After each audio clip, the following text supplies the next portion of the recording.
नमस्कार बच्चों, आज हम सेकंड सेशन में लेकर आ गए हैं कम्युनिटी के कुछ इंपॉर्टेंट क्वेश्चन। जो बच्चे अभी SIC nursing officers RRB staff nurse का जो प्रिपरेशन कर रहे हैं, अभी इस क्लास को वॉच करिए, देखिए इसमें से, और जो क्वेश्चन आपको समझ में ना आए आप इसको कमेंट्स बॉक्स में आप हमको बताइए। लाइक और शेयर सबसे ज़्यादा इसको सब्सक्राइब करिए और उन बच्चों तक पहुँचाइए जो बच्चे अभी इसका प्रिपरेशन कर रहे हैं, जो तैयारी कर रहे हैं बच्चे, वहाँ तक कि आप ये वीडियो ज़रूर शेयर करिए। चलिए स्टार्ट करते हैं इस सेशन का पहला क्वेश्चन। आज का क्वेश्चन है हमारा, the best time of insertion of IDD in women.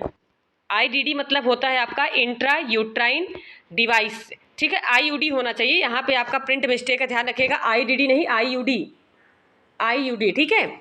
Intra uterine device, best time of insertion of IUD in women is option A which is first week of session of menstrual period, option B 14 days after menstrual period, option C first week before menstrual period, option D during menstrual period. तो best time of intra uterine device का best time women's के लिए कौन सा होता है? तो इसका करेक्ट ऑप्शन होगा option A, which in first week of cessation of menstrual period. जिस टाइम पे सेसेशन मतलब होता है कंप्लीट होना या समाप्त होना, उसको बोलते हैं, क्या बोलते हैं? कंप्लीट होना या समाप्त होना। जिस टाइम पे कोई भी फीमेल, कोई भी वुमेन्स, जब menstrual पीरियड उसको स्टार्ट होता है, उसके एंड मतलब उस ड्यूरेशन के टाइम पे, जब जिस टाइम पे समाप्त होता है वो, ठीक है, जब वो पीरियड कंप्लीट होता है, उसके बाद का जो फर्स्ट वीक का ड्यूरेशन होता है, जो फर्स्ट वीक का टाइमिंग होता है, वो बेस्ट टाइम पीरियड माना गया है किसके लिए? आईयूडी, इंट्रा यूट्राइन डिवाइस मतलब कॉपर टी इंसर्शन करने का जो बेस्ट टाइम होता है वो कौन सा होता है आपका? First week cessation of menstrual period. मतलब जिस टाइम पर कोई भी फीमेल्स menstrual पीरियड का सेसेशन टाइम मतलब होता है एंड टाइम, कंप्लीट मतलब menstrual पीरियड से क्या हो जाए, वो कंप्लीटली प्रोसेस के बाद जो उसका सेकंड वीक स्टार्ट होता है, उसका फर्स्ट वीक, सेकंड नहीं, उसका जो फर्स्ट वीक स्टार्ट होता है, जैसे कि मान लीजिए किसी भी फीमेल्स का 2 डेट को क्या हुआ, आपका 2 तारीख को क्या आया, उसका menstrual पीरियड आया, और उसके बाद जैसे कि 4 डेज या 5 डेज जब तक भी उसका था, तो मान लीजिए कि अगर किसी भी फीमेल का 5 डेज को एंडिंग हुआ, ठीक है, तो 6 से लेकर आपका 12 डेज तक का जो ड्यूरेशन है वो क्या होता है? बेस्ट टाइम पीरियड होता है इंट्रा यूट्राइन डिवाइस को इंसर्ट करने के लिए। उस टाइम पे क्या होता है कि जो कॉपर टी होती है वो एक प्रॉपर प्लेस में यूट्रस में जाके क्या होती है? इम्प्लांट हो जाती है। समझ में आया? क्योंकि आपने देखा होगा कि बहुत सारे से कॉम्प्लिकेशन भी इंट्रा यूट्राइन डिवाइस के देखने को मिलता है, जिसमें मदर को सबसे ज़्यादा कॉम्प्लिकेशन बैक पेन और ब्लीडिंग, इसका केसेस सब क्यों होता है ऐसा? क्योंकि हो सकता है यूट्राइन वॉल या फैलोपियन ट्यूब या कहीं पे भी जाके सही तरीके से, सही पोजीशन में आपका जो कॉपर टी है वो यूट्रस में इम्प्लांट ना होने की वजह से, यूट्रस में प्रॉपर तरीके से अटैच ना होने की वजह से ये प्रॉब्लम क्रिएट हो सकती है, ठीक है।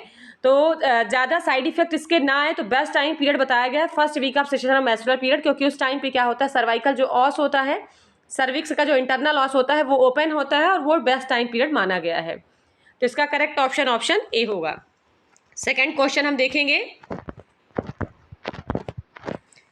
विच of the following disease has been eradicated from India. ऐसी कौन सी डिसीज है जो इंडिया से इरेडिकेट कर दी गई है? Measles, mumps, guinea worm disease, leprosy.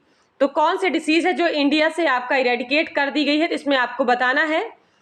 Measles disease तो सभी को मालूम है, जो आपका पैरामिक्सो वायरस से होने वाला जो डिसीज है आपका, वो मीजल्स डिसीज होता है आपका। और मम्स डिसीज हो गया आपका, जिसको हिंदी में हम खसरा बोलते हैं। मीजल्स को हम क्या बोलते हैं? खसरा, जिसका बच्चों को टीका भी लगता है, जो 9 मंथ में बच्चों को टीका लगाया जाता है। 0.05 ml इसका सबक्यूटेनियस रूट होता है मीजल्स वैक्सीन को लगाने का।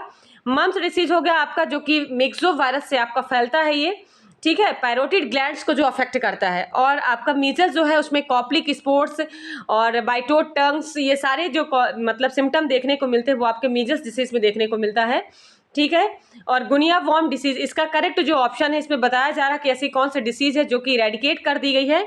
तो आपको ध्यान रखना है, इसका करेक्ट ऑप्शन सी होगा। 1990 में, 1990 में, कब? 1990 में क्या कर दिया गया था? इसको इंडिया के अंदर में एलिमिनेट कर दिया गया था। लेकिन WHO ने इसको कब इरेडिकेट घोषित किया? तो 1991 में किया, ध्यान रखिएगा। 1991 में WHO ने इसको क्या कर दिया है? इरेडिकेट घोषित कर दिया, ठीक है। और इसके बाद आपका लेप्रोसी हो गया, ठीक है। तो लेप्रोसी क्या डिसीज होती है आपकी? तो माइकोबैक्टीरियम लेप्री के थ्रू फैलने वाली डिसीज होती है। यह एक बैक्टीरियल डिसीज होती है आपका, जिसमें आपने सुना होगा इसको हम क्या बोलते हैं? हैंसन डिसीज भी बोला जाता है। लेप्रोसी को क्या बोलते हैं? हैंसन डिसीज, ठीक है। और सोसाइटी में इसको महामारी छुआछूत की ये महामारी इस डिसीज को बोला जाता है, ध्यान रखिएगा, ठीक है। और लेप्री नाम से ही पता है कि कौन सी बैक्टीरिया, इसका बैक्टीरिया का नाम आप बहुत इजीली याद कर सकते हो, माइकोबैक्टीरियम लेप्री। वहीं पे अगर आप कम्युनिटी के अंदर देखें तो सारे जो जितने भी कम्युनिकेबल और नॉन कम्युनिकेबल डिसीज में आपको सबसे ज़्यादा बहुत सारे बच्चों का ये आता है, कम्युनिकेबल डिसीज का हमको इनक्यूबेशन पीरियड नहीं याद होता है, ठीक है, उनका इंसिडेंस रेट भूल जाता है हमको। तो आपको देखिए एक ट्रिक मैं बता देती हूँ याद करने का। आप एक काम करिए, जैसे कि कुछ ऐसे डिसीज होती है, जैसे कि आप वायरल डिसीज अलग कर लो, बैक्टीरियल डिसीज अलग कर लो, ठीक है। उसमें से सबसे पहले आपको पता होना चाहिए कौन सी डिसीज वायरस से फैलती है, कौन सी डिसीज बैक्टीरिया से फैलती है, कौन सी डिसीज फंगस से फैलती है। ये डिसीज अलग करने के बाद आपको सबसे पहले इसमें कैलकुलेट कर लेना है कौन सी डिसीज का जो ड्यूरेशन है 14 डेज तक है, केवल मतलब केवल 15 डेज तक ही उसका ड्यूरेशन है। तो जितनी भी इसके अंडर में डिसीज आती है आप उसका ड्यूरेशन अलग करके रख लीजिए, ठीक है। वायरल डिसीज तो मोस्ट ऑफ द आपका 15 डेज या तो फिर आपका 1 वीक का ही ड्यूरेशन, जितनी भी डिसीज है सबका 1 वीक और 15 डेज का ड्यूरेशन है। केवल बैक्टीरियल डिसीज ऐसी है कि जो कि आपका मंथ में जाती है, ठीक है। मंथ में जैसे कि लेप्रोसी हो गया आपका, लेप्रोसी डिसीज जो कि आपका ईयर में चलती है 6 से लेकर आपका 6 मंथ या तो 30 डेज, ज़्यादा से ज़्यादा इसका 1 मंथ का जो ड्यूरेशन बताया गया है 30 डेज, या तो 30 डेज में अगर ठीक नहीं होता तो ये पूरा कई सालों मतलब 6 ईयर या 12 ईयर्स तक ये डिसीज कंटिन्यू में चलती रहती है, जिसको हिंदी में क्या बोलते हैं, कोढ़ बोलते हैं। लेप्रोसी को क्या बोला जाता है, कोढ़ बोला जाता है, ठीक है। तो आपको मालूम होना चाहिए कि जितनी भी जो डिसीज है मतलब किससे फैलती हैं, इसका जो पॉजिटिव एजेंट क्या है, इंसिडेंस रेट क्या है, ये सब आपको मतलब आपको एक लिस्ट वो करके, लिस्ट अलग अलग करके सारी चीज़ें आपको अलग अलग जो नाम है वायरल डिसीज के आपको याद करने का एक ट्रिक मैं बता दूंगी, जिनका लिस्ट अलग अलग मैं आपको उसमें दिखाऊंगी वीडियोस में, आप उसको पढ़ लीजिएगा और शॉर्ट फॉर्म में आप इजिली उसको याद कर सकते हो। तो चलिए आज का जो हमारा क्वेश्चन था वो हम अपने क्वेश्चन पे आते हैं। जो गुनिया वॉर्म डिसीज थी उसको इरेडिकेट का मतलब सबसे बोला जा रहा है कि सबसे पहले जो इंडिया में इरेडिकेट कर दी गई थी डिसीज, तो कौन सी थी वो गुनिया वॉर्म डिसीज। कब कर दी गई, 1991 में, ठीक है। चलिए नेक्स्ट क्वेश्चन हम देखेंगे।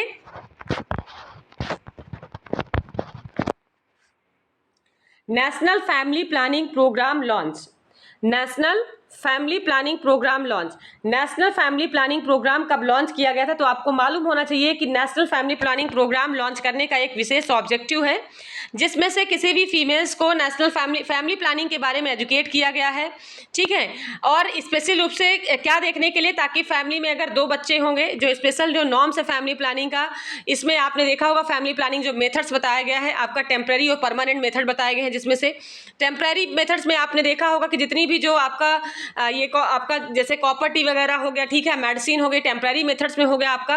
और जो आपका परमानेंट मेथड में आता है आपका स्टेलाइज मेथड, या तो परमानेंट मेथड बोलेंगे या सर्जिकल मेथड इनको बोला जाता है, जो मेल और फीमेल दोनों के लिए अलग बनेंगे, ट्यूबेक्टोमी और वैसेक्टोमी। 2 ये फैमिली प्लानिंग के आपके मेथड्स बताए गए हैं। तो इसका जो स्पेसिफिक जो थीम था, जो मतलब ऑब्जेक्टिव था चलाने का, स्पेसिफिक रूप से पॉपुलेशन को कम करने का, और जितनी भी पॉपुलेशन हो उनको प्रॉपर तरीके से एजुकेशन, प्रॉपर तरीके से डाइट और प्रॉपर तरीके से पूरी चीज़ें फुलफिलमेंट हो सके फैमिली का, इसलिए स्पेशली रूप से नेशनल फैमिली प्लानिंग प्रोग्राम को लॉन्च किया गया, ठीक है। तो ये कब लॉन्च किया गया था, इसका डेट आपको बता दूं। इसमें से आपको एक चीज़ और याद रखना है, प्लान तो पहले कर लिया गया, आप इसका मीनिंग है, प्लान तो पहले कर लिया गया 1952 में। लोगों को जागरूक कब किए, प्लान बनाने के बाद फिर अब पब्लिक को क्या करना है, हमको जागरूक करना है। तो जागरूक अगर पूछा जाए तो वो 1977 होता। अगर जागरूक पूछा जाता तो क्या आंसर होता, आपका ऑप्शन ए होता। और जागरूक किसको बोलते हैं, वेलफेयर। यहीं पे अगर मीनिंग होता नेशनल फैमिली वेलफेयर प्रोग्राम, तो नेशनल फैमिली वेलफेयर प्रोग्राम अगर पूछता तो आपका डेट क्या हो जाता, 1977। तो याद करने का आपको ट्रिक मैं बता देती हूँ। सबसे पहले हमको कोई भी चीज़ क्या करना होता है, प्लान करना होता है, देन उसके बाद हमको अप्लाई करना होता है, ठीक है। पहले हमको क्या करना होता है, प्लान करना होता है, देन उसके बाद हम क्या करेंगे, अप्लाई करेंगे।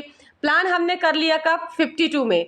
और आपको इतना और एक चीज़ और बता दें, सेकंड 5 ईयर जो आपका फर्स्ट 5 ईयर प्लान चला था, 5 ईयर प्लान सभी को मालूम होगा, फर्स्ट 5 ईयर प्लान कब चलाया गया था आपका, 1951 से लेकर 1956 तक। तो 51 से 56 के बीच में आपका क्या मिला, फैमिली प्लानिंग प्रोग्राम, जो कि फर्स्ट 5 ईयर प्लान में ही क्या कर दिया गया था, लॉन्च कर दिया गया था। तो समझ में आ गया होगा आप लोग को नेशनल फैमिली प्लानिंग प्रोग्राम कब लॉन्च किया गया, 1952 में। और यहीं पे अगर वेलफेयर होता लोगों को जागरूक करने का तो 77, इसके बाद की जो डेट है 77 में क्या लॉन्च किया गया आपका, फैमिली वेलफेयर प्रोग्राम। वहीं पे आपका जैसे मिड डे मील स्कीम हो गई, कब आई थी, 1961 में। फिर उसके बाद आपका जब स्कीम बनी, उसके बाद प्रोग्राम लॉन्च हुआ तो 1995 में। तो आपको ये सारी चीज़ें थोड़ा सा ट्रिक से पढ़ना होगा। आप जितनी भी लॉन्चिंग डेट पढ़ते हो आपको ट्रिक से पढ़ना होगा, तभी आपको याद होगा, वरना आपको याद नहीं हो पाएगा, इतना ध्यान रखना। ठीक है, चलिए नेक्स्ट क्वेश्चन हम देखेंगे। नेशनल, अभी शायद हमको लगता है नेक्स्ट क्वेश्चन है नेशनल फैमिली वेलफेयर। देखिए आ गया क्वेश्चन ये, नेशनल फैमिली वेलफेयर प्रोग्राम कब लॉन्च हुआ? तो इसका करेक्ट ऑप्शन होगा ऑप्शन ए, 1977 में नेशनल फैमिली वेलफेयर प्रोग्राम क्या किया गया? लॉन्च किया गया। चलिए नेक्स्ट क्वेश्चन हम देखेंगे।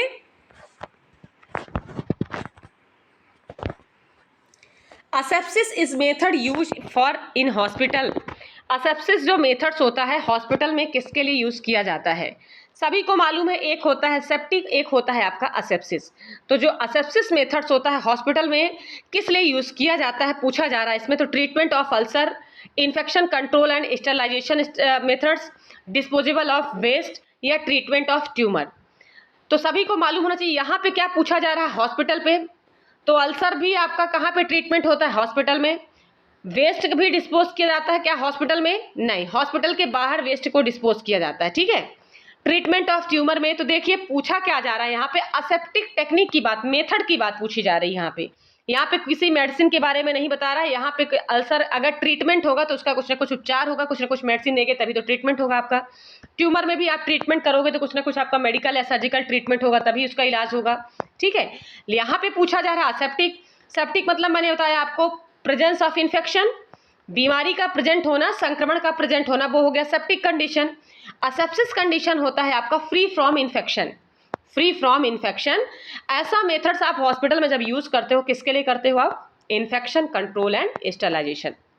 इसका जो करेक्ट ऑप्शन होगा ऑप्शन बी होगा।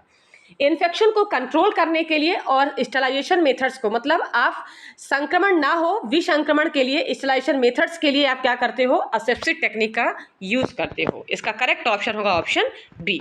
चलिए नेक्स्ट क्वेश्चन हम देखेंगे। Which among the following is most important patient dengue as fever?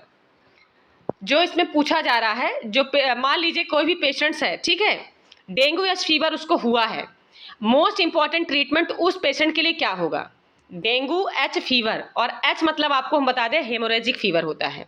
H का मीनिंग यहाँ पे क्या है आपका? डेंगू सभी को मालूम है, एडीज एजिप्टी नामक जो मॉस्किटो होता है उसके बाइट करने से डेंगू फैलता है। और डेंगू का जो सिम्टम होता है सबसे पहले प्लेटलेट्स क्या होते हैं आपका, नंबर ऑफ प्लेटलेट्स क्या होते हैं? कम होते हैं। समझ में आया? तो सबसे, और इसका दूसरा नाम होता है ब्रेक बोन फीवर। इसका दूसरा नाम क्या है डेंगू का? हड्डी तोड़ बुखार इसको बोला जाता है डेंगू को। ठीक है, और इसमें पूछा जा रहा है कि अगर मान लीजिए किसी भी पेशेंट्स को डेंगू एज फीवर अगर हो रहा है तो पूछा जा रहा है कि मोस्ट इंपॉर्टेंट ट्रीटमेंट के लिए आप क्या यूज करोगे? Aspirin for fever, apply ice cap over abdomen to prevent मिलेना, या रिप्लेस बॉडी फ्लूइड, या तो यूज NSAID कंट्रोल फीवर। तो आप का जो इम्पोर्टेंट जो आपका ट्रीटमेंट है इसका डेंगू एज फीवर के लिए क्या इंपॉर्टेंट ट्रीटमेंट आप यूज करते हो?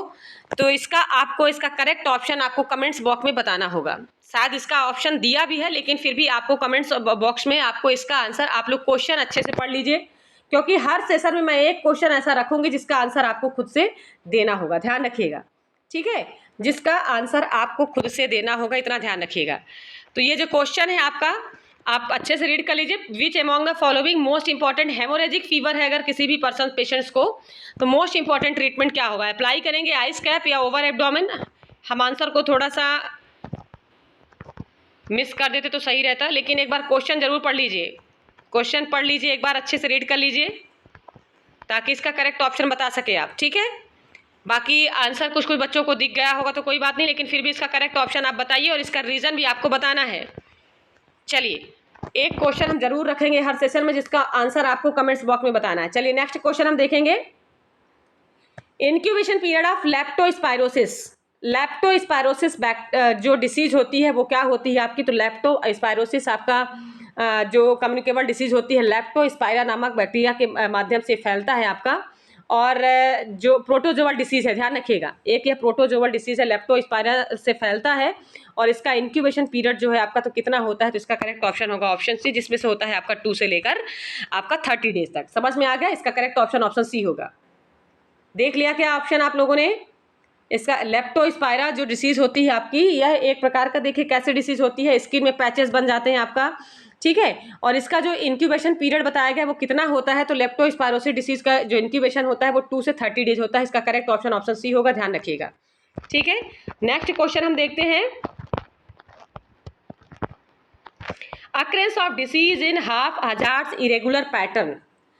देखिए ये जो कम्युनिटी में ये जो क्वेश्चंस बनते हैं, ये जो क्वेश्चंस रखे गए हैं, ये बहुत इंपॉर्टेंट क्वेश्चंस है। आपको हम एक मीनिंग इसका समझा देते हैं। जो डिसीज का बताया जा रहा है, occurrence of disease in haphazards and irregular pattern is known as. Regular नहीं पूछा गया, ठीक है। अगर रेगुलर पूछता तो आपका इंडेमिक और इपिडेमिक आता या तो फिर पैंडेमिक आता, ठीक है। तो इसमें पूछा जा रहा है, अगर देखिए आपको इंडेमिक और इपिडेमिक का मैं मीनिंग बता दूं। कांस्टेंट आउटब्रेक जो डिसीज होती है कांस्टेंट होती है इंडेमिक, इपिडेमिक क्या होती है आपकी, आउटब्रेक डिसीज होती है, ठीक है। फैलती है एक डिस्ट्रिक्ट से लेके दूसरे डिस्ट्रिक्ट में या अवर पूरे नेशन में या इंडिया में जो फैलती है उसको हम बोलते हैं इपिडेमिक। इंडेमिक क्या होती है, पर्टिकुलर किसी कम्युनिटी के अंदर या विलेज के अंदर अगर कोई डिसीज एक कांस्टेंट एरिया में अगर फैली हुई है वो होता है आपका इंडेमिक, ठीक है। और यहाँ पे क्वेश्चन को समझिएगा, यहाँ पे पूछा गया है डिसीज तो प्रेजेंट है वहां पे, हजार्ड्स नुकसान तो पहुंच रहे हैं, लेकिन इरेगुलर पैटर्न में वहां पे प्रेजेंस है। इरेगुलर मतलब लगातार वो पैटर्न में नहीं बनी है डिसीज। इरेगुलर पैटर्न में अगर वो डिसीज फैली हुई है तो वो आपका क्या कहलाएगा, स्पोरेडिक कहलाएगा। करेक्ट ऑप्शन क्या होगा आपका, स्पोरेडिक। लेकिन जब एक कंट्री से दूसरी कंट्री में जाकर डिसीज कोई फैलती है वो क्या कहलाता है आपका, पैंडेमिक कहलाता है। ये भी ध्यान रखना है आपको। इसमें 4 टर्म होते हैं, इंडेमिक, इपिडेमिक, स्पोरेडिक, पैंडेमिक। जब डिसीज हाफ हजार्ड मतलब हाफ मतलब बोलना चाहिए सेशन में हजार नुकसान पहुंचाती है, उसके बाद फिर वो समाप्त हो जाती है, फिर से वो आ जाती है, फिर से वो उभर जाती है। जैसे मान लीजिए किसी पर्सन को फीवर आ रहा है, ठीक है, फीवर उसका 1 वीक तक चला, उसके बाद वो ठीक हो गया, देन उसके बाद उसको 15 डेज बाद फिर से फीवर हो रहा है, या 6 मंथ बाद या 1 मंथ बाद उसको फिर से फीवर आ रहा है, तो मतलब कौन सी डिसीज हो गई उसकी, स्पोरेडिक डिसीज हो गई। समझ में आया। लेकिन यहाँ पे बात चल रही है कम्युनिटीज एरिया का, तो आपको ध्यान रखना है। करेक्ट ऑप्शन क्या होगा, ऑप्शन सी होगा। चलिए नेक्स्ट क्वेश्चन हम देखेंगे, who found the link between cholera and contaminated water. Cholera का जो लिंक है ये कंटामिनेटेड वाटर के साथ में इसका लिंक बताया गया, ठीक है। तो इसको किसने फाउंड किया, कॉलरा के बारे में किसने बताया, लुईस पास्चर ने, रोनाल्ड रास ने, एडवर्ड जेनर ने, या जॉन स्नो ने। तो आपको हम बता दें इसका करेक्ट ऑप्शन है ऑप्शन डी, जॉन स्नो। इन्होंने क्या किया था कि न्यूयॉर्क में किसके बारे में बताया था, आपका कॉलरा डिसीज के बारे में बताया था, ठीक है। विब्रियो कॉलरा नामक बैक्टीरिया से ये आपका डिसीज फैलता है, और हाफ एन आवर से लेकर 4 डेज तक इसका इंक्यूबेशन पीरियड होता है कॉलरा डिसीज का। राइस वाटर स्टूल पास होता है, ध्यान रखिएगा। ये एक प्रकार का डायरियल डिसीज होता है कॉलरा आपका, और राइस वाटर स्टूल इसका मेन जो सिम्टम इंडिकेट करने का होता है, जिससे पता चलता है कि कॉलरा डिसीज है पेशेंट्स को। तो ये सिम्टम देख के हम पता लगाते हैं कॉलरा डिसीज के लिए। और टेट्रासाइक्लिन नामक जो ड्रग्स होती हैं इसके लिए यूज़ की जाती हैं, ठीक है। तो कॉलरा का जो मतलब लिंक बताया गया है कंटामिनेटेड वाटर से, कि दूषित जो पानी यूज़ करते हैं उसी की वजह से क्या फैलता है आपका कॉलरा। जो विब्रियो नामक जो आपका विब्रियो कॉलराई नामक जो बैक्टीरिया होता है उसी की वजह से क्या होता है आपका कॉलरा डिसीज फैलती है। यहाँ पे एडवर्ड जेनर के बारे में बताया गया। एडवर्ड जेनर ने क्या किया था आपका, जो आपका वैक्सीन की जो डिस्कवरी है, वैक्सीन की जो खोज की है, टीके की खोज की है जो, तो किसने किया है, एडवर्ड जेनर ने। इन्होंने सबसे पहला कौन सा वैक्सीन बनाया था, तो आपको बता दें स्मॉल पॉक्स वैक्सीन। चेचक के टीके की खोज किसने की थी, एडवर्ड जेनर ने की थी। बात वहीं पर रोनाल्ड रॉस की बात करें तो इन्होंने ब्लड सर्कुलेशन के बारे में बताया था, ठीक है। रोनाल्ड रॉस ने किसके बारे में बताया, ब्लड सर्कुलेशन के बारे में बताया, रक्त परिसंचरण जिसको हम बोलते हैं उसके बारे में बताया। और लुईस पास्चर ने किसका मेथड दिया आपका, पैस्चराइजेशन, मिल्क का पैस्चराइजेशन मेथड किसने दिया, लुईस पास्चर ने दिया, ठीक है। तो कॉलरा का जो लिंक है किसके साथ में है, कंटामिनेटेड वाटर के साथ में। कंटामिनेटेड वाटर मतलब होता है दूषित पानी, इन्फेक्टेड पानी या संक्रमित पानी या गंदा पानी, ठीक है, उसके साथ में कॉलरा का लिंक बताया गया है। चलिए इसका करेक्ट ऑप्शन होगा ऑप्शन डी। नेक्स्ट क्वेश्चन हम देखेंगे, mid day meal scheme launch. Mid day meal scheme launch 1995, 1962, 1985 और 1961। तो आपको अभी इसके पहले मैंने बताया था कि सबसे पहले तो स्कीम आती है, देन उसके बाद क्या आता है आपका प्रोग्राम लॉन्च होता है। तो आपको मालूम होना चाहिए इसका करेक्ट ऑप्शन। मैंने इसके पहले जो बताया है आपको बताना है इसको कमेंट्स बॉक्स में। तो मिड डे मील स्कीम जो है वो कब लॉन्च की गई थी, तो आपको हम बता दें स्कीम सबसे पहले आई है, उसके बाद क्या हुआ प्रोग्राम, तो 1961। इसका करेक्ट ऑप्शन क्या होगा, ऑप्शन ए होगा 1995। मतलब सबसे पहले देखिए कोई भी प्रोग्राम, इसका करेक्ट ऑप्शन ऑप्शन ए होगा। बता दें आपको, इसको देख लीजिए, जो स्कीम है सबसे पहले आपको ध्यान देना है, ठीक है। स्कीम जो होती है आपकी, कौन सी स्कीम हो गई, स्कीम पहले चलाई जाती है, देन उसके बाद क्या होता है आपका, क्या होगा, प्रोग्राम लॉन्च होगा, ठीक है। प्रोग्राम सबसे पहले तो आप प्लान करोगे ना, सबसे पहले स्कीम करना बनाना है आपको, तो स्कीम बनाने का जो डेट है वो क्या है आपका 1995 हो गया, और जो 61 है वो आपका क्या हो गया, प्रोग्राम को लॉन्च करने का। तो यहाँ पे अगर क्वेश्चन में पूछ लेता प्रोग्राम कब लॉन्च किया गया है, ठीक है, तो प्रोग्राम की बात अगर पूछ लेता तो इसका करेक्ट ऑप्शन हो जाता 61। तो आपको स्कीम की डेट याद करना है, मतलब स्कीम प्रोग्राम पहले लॉन्च हुआ, उसके बाद क्या कर दी गई, स्कीम लॉन्च कर दी गई। क्या क्या इसके अंडर में स्कीम आती है वो लॉन्च कर दी गई, तो इसका करेक्ट ऑप्शन 1995 होता। लेकिन अगर यहाँ पे प्रोग्राम पूछता तो इसका करेक्ट ऑप्शन ऑप्शन डी होता, ध्यान रखिएगा। तो इसका करेक्ट ऑप्शन ऑप्शन ए है। चलिए नेक्स्ट क्वेश्चन देखेंगे। WHO is known as first true epidemiologist. यहाँ पे इपिडेमोलॉजिस्ट होगा आपका epidemiologist. WHO is known as first true epidemiologist in history of medicine. WHO ने फर्स्ट जो ट्रू एपिडेमोलॉजी की हिस्ट्री दिया, तो और इसमें बताया जा रहा है कि हिस्ट्री ऑफ मेडिसिन, जिन्होंने हिस्ट्री ऑफ मेडिसिन के बारे में भी बताया है, तो इसका करेक्ट ऑप्शन क्या होगा, John Snow, James Lind, Joseph Lister या हिपोक्रेट्स। तो इसको किसने बताया है, इसका करेक्ट ऑप्शन क्या होगा, ऑप्शन बी। ध्यान रखिएगा, इसका करेक्ट ऑप्शन क्या होगा, ऑप्शन बी। जॉन स्नो ने क्या बताया है आपका, किसके बारे में, ट्रू इपिडेमोलॉजिस्ट के बारे में किसने बताया, जो कॉलरा का मैंने आपको बताया कि कॉलरा का लिंक जो वाटर के साथ में बताया गया, किसने दिया था, जॉन स्नो ने दिया था। लेकिन वहीं पे बात की जाए फादर ऑफ मेडिसिन के बारे में, तो उसको किसने दिया, हिपोक्रेट्स ने दिया। किसने दिया, हिपोक्रेट्स ने। चलिए नेक्स्ट क्वेश्चन हम देखेंगे।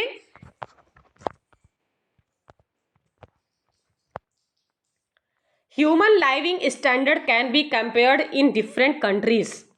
Human living standard can be compared in different countries by. आपको बता दें जो ह्यूमंस का लाइविंग स्टैंडर्ड है वो कंपेयर किया जाता है कई कंट्रीज के साथ में, जैसे कि इंडिया का न्यूयॉर्क के साथ में हो गया, ठीक है। तो ये जो सबसे पहले तो आपको बता दें कि इसमें से जो ह्यूमन लाइविंग स्टैंडर्ड्स के बारे में कंपेयर किया जाता है एक कंट्री का दूसरे कंट्री के साथ में, तो इसमें बताया जा रहा है जो SDI दिया गया है, ह्यूमन डेवलपमेंट इंडेक्स बोला जाता है इसको। क्या बोलते हैं, ह्यूमन डेवलपमेंट इंडेक्स। तो यूनाइटेड UNDP में देखिए PQLI, SPL या डेली, तो इसमें बताया गया है कि कौन से ऐसे स्टैंडर्ड वैल्यू के थ्रू हम कंपेयर करते हैं ह्यूमन लाइविंग स्टैंडर्ड्स को। तो UNDP में बताया गया, जो न्यूयॉर्क में है आपका 1966 में हर साल अपना रिकॉर्ड देती है। जो UNDP है, देखिए हर कंट्रीज का अलग अलग आपका रैंक देखने को मिलेगा। तो यहाँ पे बताया जा रहा है कि UNDP न्यूयॉर्क का जो आपका रिकॉर्ड था 1966 में दिया गया, और इंडिया की रैंक 131 स्कोर बताया गया, जिसमें फर्स्ट रैंक में आपका नॉर्वे था।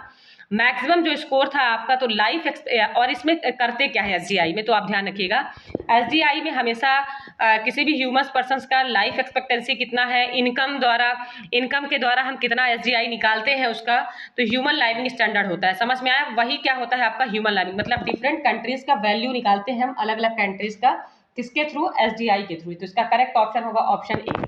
समझ में आ गया होगा आप लोगों को, human living standard can be compare different countries according to SDI। Correct option क्या होगा आपका इसका, ऑप्शन ए। नेक्स्ट क्वेश्चन हम देखेंगे। SDI does not include, SDI के अंदर आपका क्या इंक्लूड नहीं है, देखिए तो mean year of schooling, life expectancy at age 1 year, GDP, gross domestic product per capita, adult literacy rate. तो SDI के अंदर क्या इंक्लूड नहीं है, तो इसका करेक्ट ऑप्शन होगा ऑप्शन, इसमें मैंने आपको बताया था life expectancy at age 1 year. कोई ऐसा ईयर्स का इसमें एज का नहीं बताया गया है जिसमें से जो इसका ऑप्शन, तो human development index does not include, इसमें कौन सा इंक्लूड नहीं होता है, तो इसका करेक्ट ऑप्शन होगा ऑप्शन डी। लाइफ एक्सपेक्टेंसी कोई ऐसा फिक्स एज नहीं है जिसमें एट एज दे दिया 1 ईयर का। लाइफ एक्सपेक्टेंसी तो ऑल टाइम या ऑल एज में क्या होता है, इंक्लूड होता है आपका, तो इसमें कोई पर्टिकुलर एज नहीं है, तो इसका करेक्ट ऑप्शन होगा option B. SDI does not include the life expectancy at age the 1 year. तो समझ में आ गया होगा आप लोगों को। चलिए नेक्स्ट क्वेश्चन हम देखेंगे।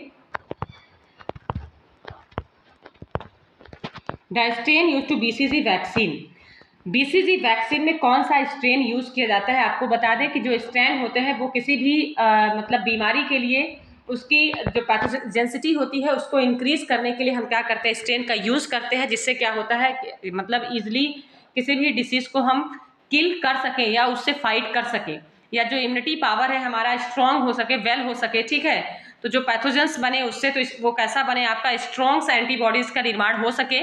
तो कौन सा स्ट्रेन आप यूज करते हो बीसीजी में? तो कौन सा स्ट्रेनिंग यूज की जाती है? डेनिस 1331।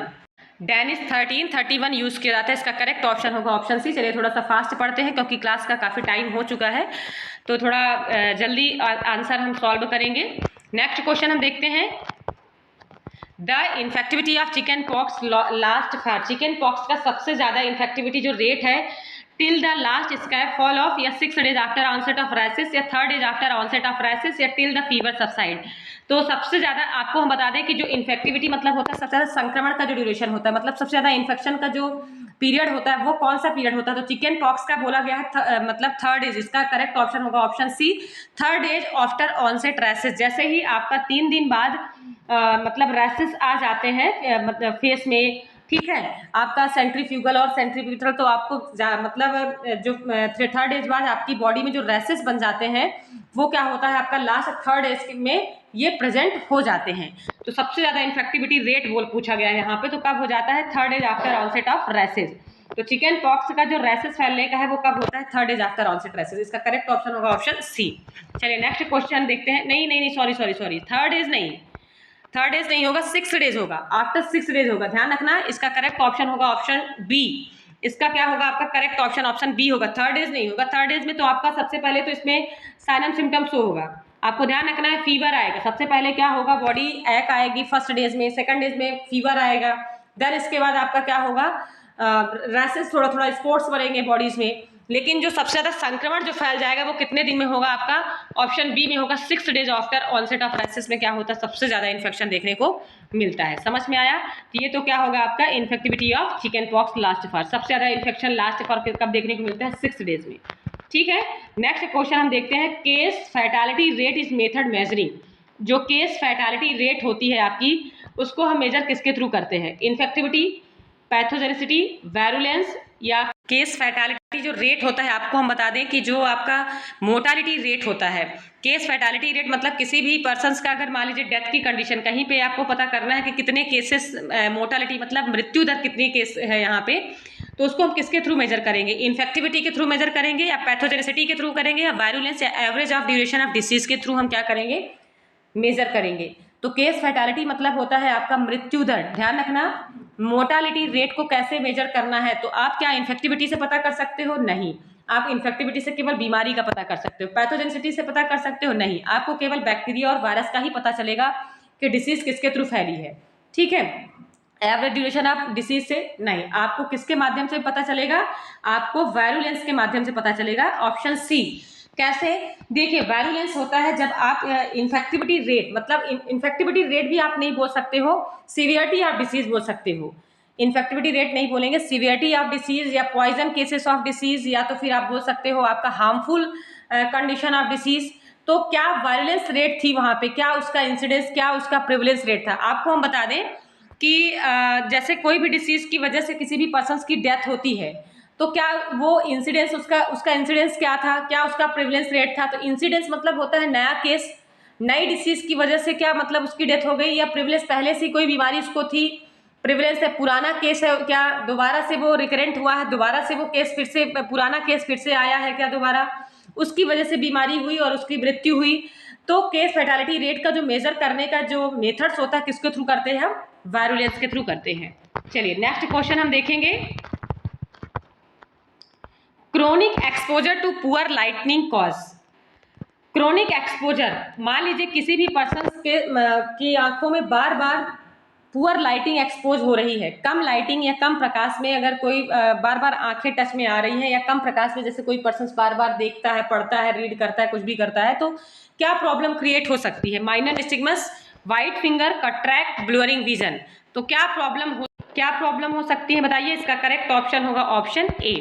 निस्टिग्मस जो डिसीज होती है, ठीक है, निस्टिग्मस डिसीज जो होती है, यहाँ पे माइनर कहीं कहीं पे क्वेश्चन में निस्टिग्मस बस दिया होता है, तो आपको ध्यान रखना है कि जब आंखों में पुअर लाइटनिंग या कम रोशनी का जब एक्सपोज होता है तो क्या होता है, कौन सी बीमारी होती है, निस्टिग्मस डिसीज होती है, ठीक है। कैटरैक्ट डिसीज तो ओल्ड एज में होती है जिसमें ओपेसिटी ऑफ लेंस हो जाता है, ठीक है, ओल्ड एज में ज्यादातर कैटरैक्ट देखने को मिलता है, ठीक है। Blurring of vision, blurring vision में क्या होता है, जब रेटिना डिटैचमेंट या रेटिना में कोई प्रॉब्लम आती है तो कैसा विजन होता है, क्योंकि प्रॉपर पिक्चर्स रेटिना में नहीं बनता, प्रॉपर जो इमेज होता है वो रेटिना में नहीं बनता, जिससे पर्सन को कैसा दिखता है, ब्लर्ड विजन, उसको धुंधला दिखाई देता है, ठीक है।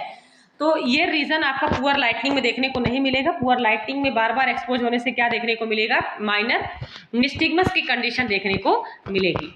नेक्स्ट क्वेश्चन हम देखेंगे, Candler index used in epidemiologist studies.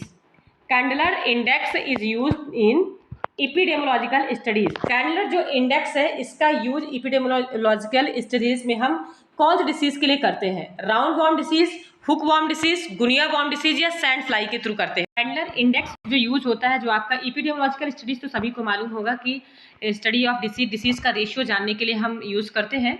तो इसमें से कौन से डिसीज के लिए करते हैं, इसका करेक्ट ऑप्शन आपको हम बता दें, option B hookworm disease होता है।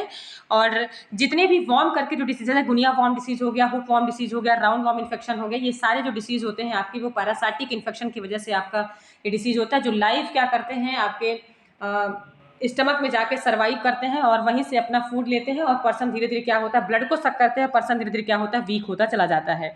तो कैंडलर इंडेक्स का स्पेशली जो यूज़ किया जाता है हुक वॉर्म डिसीज का स्टडीज करने के लिए यूज़ किया जाता है। और यहाँ पे बताया जा रहा है कि ईयरली इसका डाटा निकालते हैं कैंडलर इंडेक्स के थ्रू कि कितना इस जो पैरासाइट की वजह से आपका हेलमिंथिक डिसीज आप इसको बोल सकते हो, ठीक है। हेलमिंथिक डिसीज मतलब क्या होता है, पैरासाइट, ऐसे पैरासाइट जो आपकी बॉडी में चिपक कर क्या करते हैं, ब्लड को सक करते हैं। अपना न्यूट्रिशन कैसे प्राप्त करते हैं, ब्लड को सक करने के बाद प्राप्त करते हैं, ठीक है। तो आपका roundworm, guinea worm, hookworm हो गया। तो हुक वॉर्म के लिए कैंडलर इंडेक्स का यूज किया जाता है। यहीं पे जो सैंड फ्लाई दिया है, सैंड फ्लाई जैसे कि मान लीजिए कि आपका लिस्मैनियासिस डिसीज हो गया, काला आजार डिसीज जिसको हम बोलते हैं, आपका फ्लेबोटोमाइन जो आपका फीमेल फ्लेबोटोमाइन सैंड फ्लाइज होता है, इन्फेक्टेड सैंड फ्लाई की वजह से कौन सा डिसीज होता है आपका, लिस्मैनियासिस या काला आजार डिसीज। तो चलिए ठीक है, इसका करेक्ट ऑप्शन होगा ऑप्शन बी। नेक्स्ट क्वेश्चन हम देखेंगे। चलिए आज का सेशन इतना ही, एक नए सेशन के साथ में हम फिर से लेके आएंगे नर्सिंग के कुछ इंपॉर्टेंट क्वेश्चन, और जो भी क्वेश्चंस में आपको डाउट होगा इसको कमेंट्स करके आप हमको बताइएगा। कल एक नए क्लास के साथ हम फिर से लेके आएंगे कम्युनिटी के कुछ इंपॉर्टेंट क्वेश्चन। और अभी हमारी कुछ देर से ओबीजी की थ्योरी क्लास स्टार्ट होने वाली है, जिन बच्चों को वॉच करना होगा आप कंटिन्यू बने रहिएगा। धन्यवाद। और इस चैनल को ज़्यादा से ज़्यादा लोगों को शेयर करिए।